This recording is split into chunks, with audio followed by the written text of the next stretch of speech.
Can I come to you first? I mean, I'm sure you share, as we all do, this kind of revulsion about what has happened here.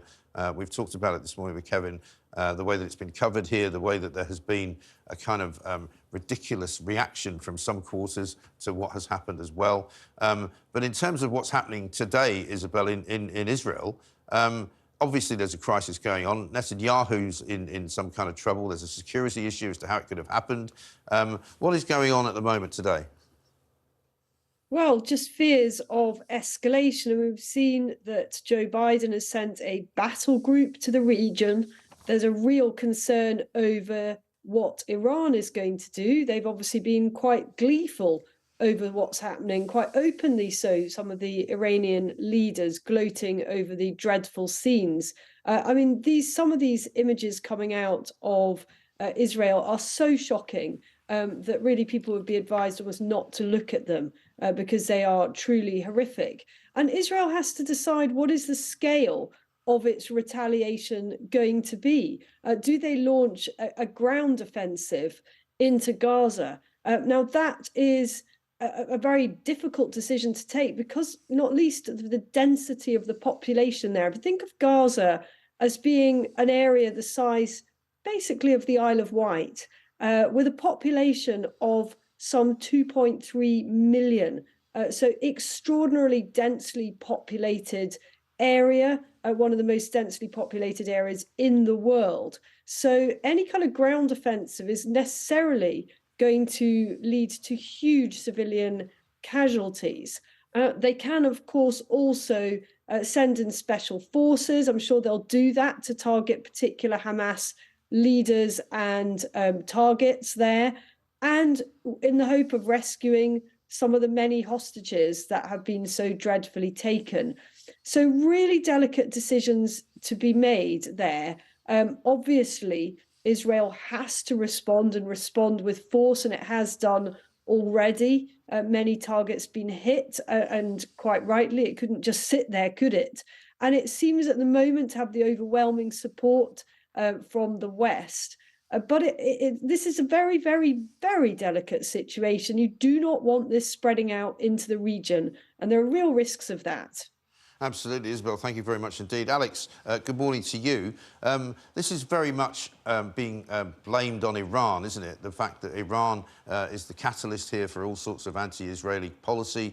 We believe that Iran has just received $6 billion from the United States of America. Joe Biden gave them the money, freed up the money to them.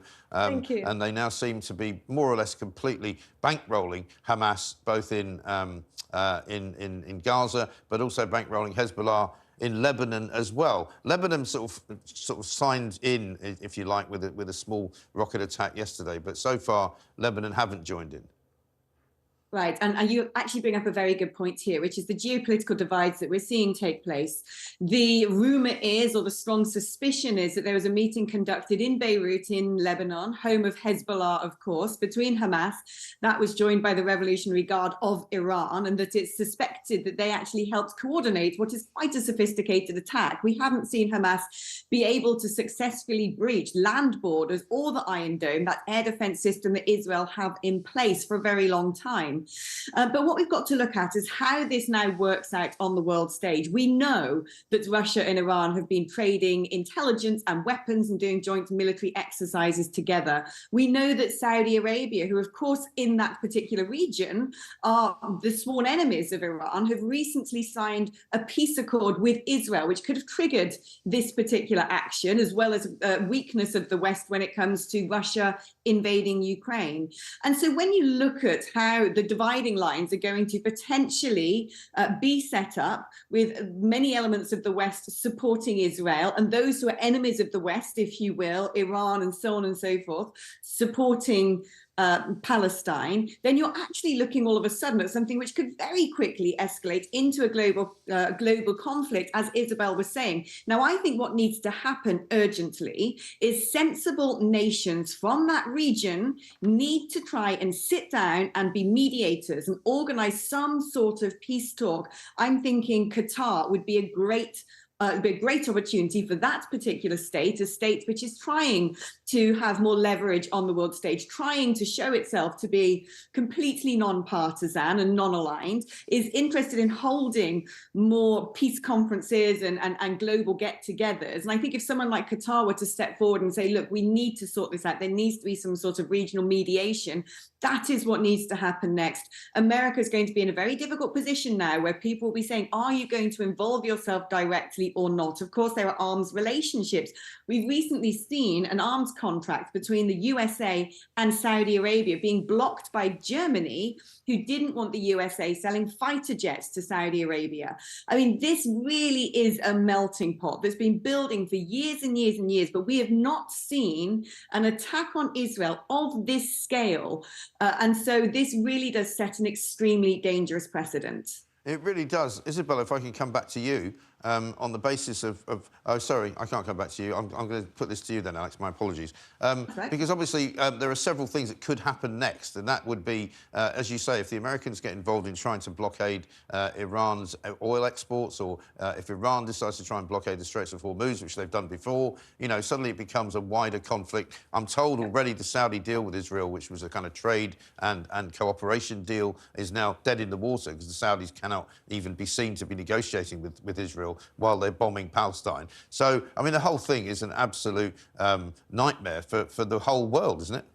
Yeah, indeed. And actually, if you look at things that have been taking place over the past years, if not even decades, we're looking at those maritime routes as critical. I'm not just talking in terms of maritime routes where there might be attacks launched from naval positions and therefore maritime warfare, but indeed the transportation of oil, the transportation of gas, the transportation of grain. And what Russia have been doing alongside Iran and other allies around the world, including South Africa, is practicing very much these sort of naval maneuvers and looking at how they might be able to control water routes. We've seen it with grain coming out of Ukraine and whether that can reach the rest of the world. Israel, of course, has a very important sea border, as does Iran. And we need to be very careful now to try and anticipate, look at this like 3D chess. What do they want us to do and what are they planning to do in reaction to that? They have gone in and done some of the most horrible things imaginable. They have not targeted Israeli forces. They've targeted grandmothers, women and children. They have paraded the naked bodies of young women in the streets. This is deliberately provocative. They want to see a reaction in kind so they can justify an escalation. At least that is my anticipation. And it's very difficult, as Isabel was saying, for Israel to sit back now and say, well, we can't do anything because this could explode into something extremely dangerous. And I've been speaking to some people on the ground in Gaza. There are some people there who support the moves of Hamas, but a lot of people in Gaza are terrified because they do not know what this is going to bring. Lots of people are fleeing to hide in schools because they know that the Israelis will not attack schools. I'd love to say it'd be the same the other way around, although I do not think that that is the case. And so you're already seeing now a huge amount of trepidation with the local population. Yes, there will be some hardened people who support this. We're seeing flare-ups of support even in migration centres in Europe, people who have been fleeing areas or illegally entering Europe from areas in the Middle East who are openly celebrating this attack on Israel. So this is going to see sort of, you know, little flare-ups that could become huge flames all around the world. And it frankly, it's terrifying.